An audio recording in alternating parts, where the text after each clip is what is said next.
안녕하십니까, 임마들입니다. 오늘은 종교적인 내용보다도 조금 더 과학적인 내용이 좀 더 가깝지 않을까 그런 생각이 듭니다. 과학과 종교 서로 상반될 것 같지만 사실은 과학이 종교 안에 들어가 있습니다. 서로 상충되진 않죠. 종교는 과학을 포함하고 있습니다. 그렇기 때문에 과학은 곧 이치고 그 종교는 그 과학의 이치를 통해서 오히려 더 잘 이해할 수가 있죠. 그래서 사람은 깨달는 지각이 있기 때문에 과학적 지식이 높은 사람이 오히려 더 종교적으로 깨달음이 더 깊어질 수도 있습니다. 오늘은 이제 인간이 어떻게 해서 창조되었을까? 인류의 조상은 누구일까? 도대체 신이 인간을 어떻게 만든 것인가? 그것에 대한 항상 궁금증이 많았죠. 그래서 과학은 진화를 설명하고 있고요. 물론 진화가 답은 아닙니다. 그리고 종교는 창조를 설명하고 있는데 마치 이게 서로 상충되는 것처럼 이렇게 서로 내용이 맞지 않는 모순 같은 그런 내용이 아니라 사실은 같은 내용입니다. 그리고 서로가 서로를 증명해주고 있습니다. 인간의 조상은 원숭이인지 아니면 누구인지 생각해보자는 거죠. 한번 가봅시다. 여러분들 진화론 다 아시죠? 진화론은 창조론과 대립적인 개념이었죠. 1859년 찰스 다윈이 종의 기원이라는 책을 통해서 주장했습니다. 이 핵심 내용은 인류 기원은 하등의 단세포의 변종이다라는 것이 핵심이었어요. 그러니까 아메바 같은 단세포 생물이 어류, 양서류, 그러니까는 물고기가 되고 이제 아메바가 이렇게 어느 날 갑자기 이제 물고기가 되고 그 다음에 어느 날 갑자기 양서류가 되고 그 다음에 양서류 다음에 파충류가 되고 이제 물에서 나왔으니까 그래서 이제 그렇게 살다가 털이 나기 시작해서 어느 날 자고 일어났더니 조류가 되고 세죠. 그 다음에 조류가 알을 낳는데 그 알에서 뭐가 태어나냐면 이제 포유류가 태어난 거예요. 그러니까 엄마 아빠는 닭인데 그 새끼는 강아지가 태어난 뭐 이런 내용입니다. 그러다가 그 포유류 중에 서서 다니는 애들이 나오고 원숭이가 나오고요. 그다음에 이제 유인원이 나오는 겁니다. 이 유인원 중에 이제 우리가 잘 알고 있는 여러분들 너무나 잘 알고 있는 오스트랄로피테쿠스가 약 400만 년 전 인류입니다. 그러니까 인류라고 이제 진화론자들이 설명을 하는 거죠. 또 이제 호모 하빌리스 약 200만 년 전 화석에서 발견이 됩니다. 그리고 호모 에렉투스라는 말은 이걸 다른 말로 네안데르탈인이라고 합니다. 근데 탈이라는 건 계곡이라는 거 뜻이고요. 독일어로요. 네안데르라는 독일의 그 동네에 있는 계곡인데 그쪽에서 발견이 된 거예요. 그래서 네안데르탈인 약 50만 년 전에 살았던 뭐 인류라고 주장하고 있습니다. 그 다음에 이제 우리가 알고 있는 호모사피엔스 약 20만 년 전에 화석으로 발견이 되고 있고요. 그 다음에 호모사피엔스 이런 게 있어요. 우리가 너무나도 또 잘 알고 있는 크로마뇽인 호모사피엔스는 좀 생소하시죠? 하지만 크로마뇽인은 또 익숙하시잖아요? 이 크로마뇽인은 3만 년 전 화석으로 발견이 되고 있습니다. 그래서 이제 인류의 조상은 원숭이다라는 거예요. 근데 여러분들 우리가 가끔 목욕탕이나 이제 친구들 보면 털이 많은 사람들 있잖아요? 막 어떤 분은 막 여기도 막 털이 많고 그죠? 동양인은 조금 털이 적고 서양인들은 좀 털이 많죠. 털이 많으면 진화가 덜 됐다 우리가 너는 진화가 덜 됐냐 이게 털이 많냐 이렇게 얘기하잖아요. 그러면 원숭이에 가깝다는 겁니까? 그런 거 아닙니다. 진화론 말 그대로 이론입니다. 과학의 표현 방법에는 이론과 법칙이 있는데 말 그대로 이론과 법칙은 분명한 차이가 있습니다. 이론은요 항시 관찰할 수가 없습니다. 예외가 있는 것이 또 이론입니다.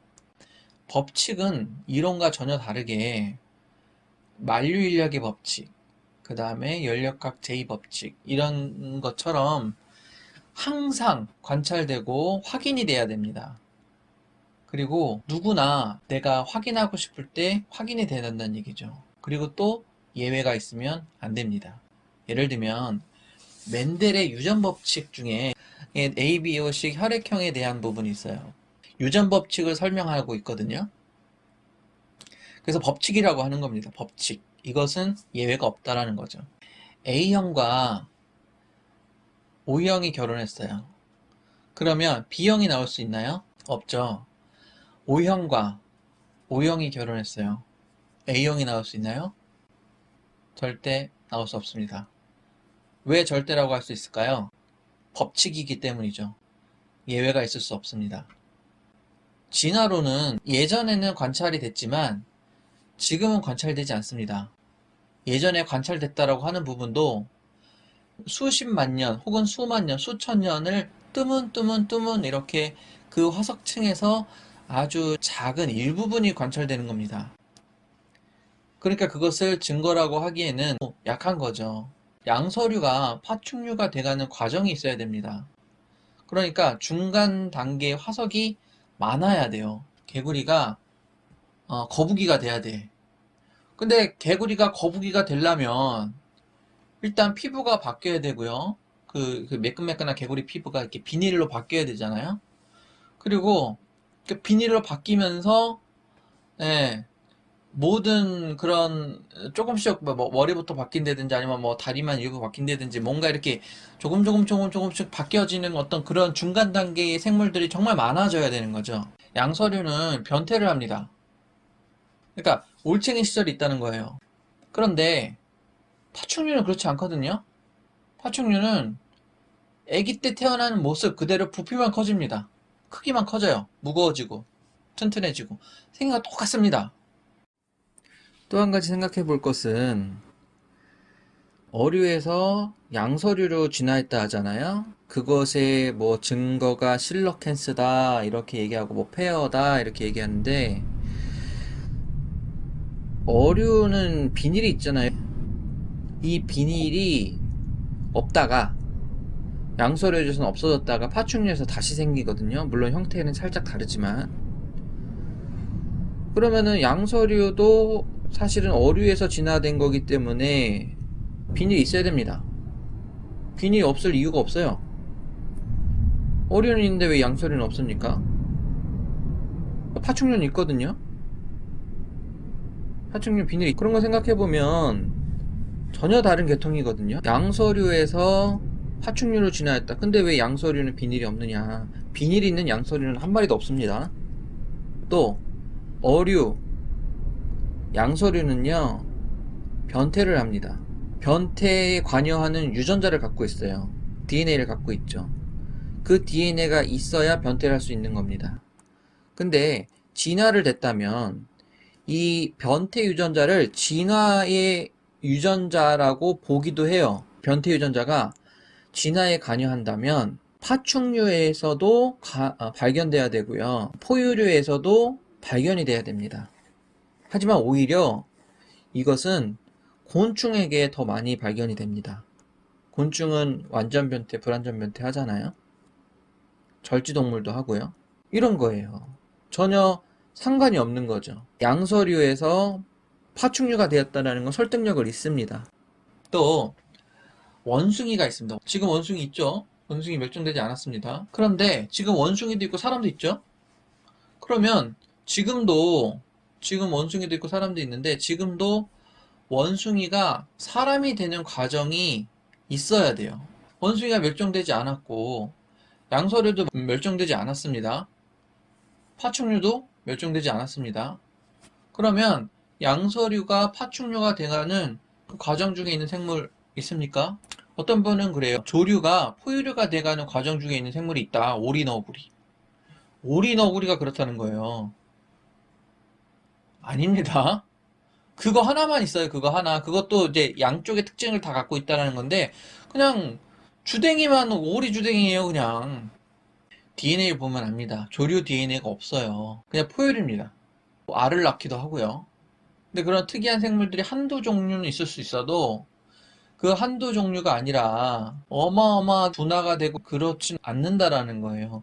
그러면 그들이 죽어서 화석으로 남아 있어야 되는데 없다라는 거예요. 그러니까 조류의 DNA가 있어야 돼요, 그 안에. 오리 너구리 안에.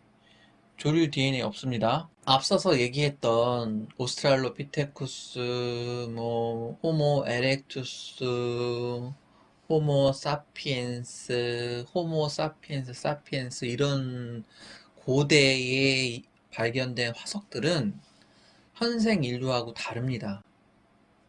우리 사람들하고 DNA가 달라요. 근데 뼈는 비슷해요. 뼈의 모양은 조금 다르지만 두개골의 모양이라든지 이런 것들이 지금의 원숭이하고는 조금 다르기 때문에 지금의 침팬지하고도 조금 다르고요. 하지만 사람하고도 다릅니다. 그냥 짐승이에요, 짐승. 조금 지능이 높았던 짐승. 요즘에 이제 침팬지들도요, 지능이 높아지면서 도구를 사용한다 하더라고요. 사람만이 도구를 사용한다 이렇게 얘기하지만 사람의 지능 수준과 침팬지 지능 수준은 그 수준 차이가 많이 납니다. 침팬지를 이렇게 실험한 영상이 있거든요. 사람보다 훨씬 더 빠른 속도로 수학적 계산이 가능합니다. 그러니까 2차원, 3차원적 미적분은 어렵지만 간단한 수학적 계산은 사람보다 몇 배 더 빠르게 해도 가능해요. 그 정도 수준까지는 짐승들도 합니다. 지적 능력이 있어요.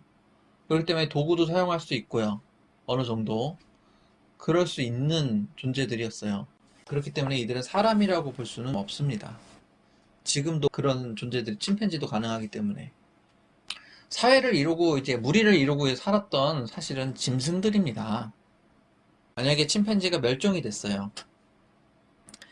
그래서 지금 멸종이 된 거죠. 근데 앞으로 한 5만 년이 흘렀어. 그러면 이제 침팬지에 대한 기록까지 다 삭제됐다고 쳐요. 근데 막 땅을 파다가 이제 침팬지 뼈를 발견했네? 근데 이게 5만 년 전 이게 원숭이 뼈야. 근데 원숭이 뼈라고 하기에는 사람하고 너무 비슷해. 그래서 DNA를 해봤더니 사람하고 다르긴 한데 많이 비슷해. 그러니까 이거는 인류의 조상이다. 이거 똑같은 얘기예요. 5만 년 이제 후에 사람들은 이제 침팬지를 못 봤으니까 오랑우탄이나 고릴라나 다 똑같은 거죠. 진화론을 주장하는 사람들은요, 동물원 가셔서 원숭이를 이제 모시고 오셔야 됩니다. 아유, 우리 할아버지인데, 우리 조상님인데 그렇게 모시면 되겠습니까? 동물들은요, 쥐하고 고양이는요, IQ 차이가 불과 5에서 10 정도 차이 납니다. IQ 차이가요. 뭐 인간의 측정이긴 하지만 그렇기 때문에 고양이가 쥐를 잡아먹어요. 그 5 정도 차이 나는 거. 짐승의 수준에서는 다 거기서 거기요. 근데 사람하고 비교가 됩니까? 완전히 다르다니까요. 원숭이하고 비슷하다고요? 안 비슷합니다. 대화가 됩니까, 원숭이랑? 진화론을 완전히 이제 박살내버리는, 지금 짐승들 중에 신발 신고 다니는 짐승 있습니까? 그냥 짐승도 원숭이였어, 원숭이. 정밀하게 그만해주고 막 콩 심는데 팥이 난다, 그런 것 때문에 문제가 되는 겁니다. 종교인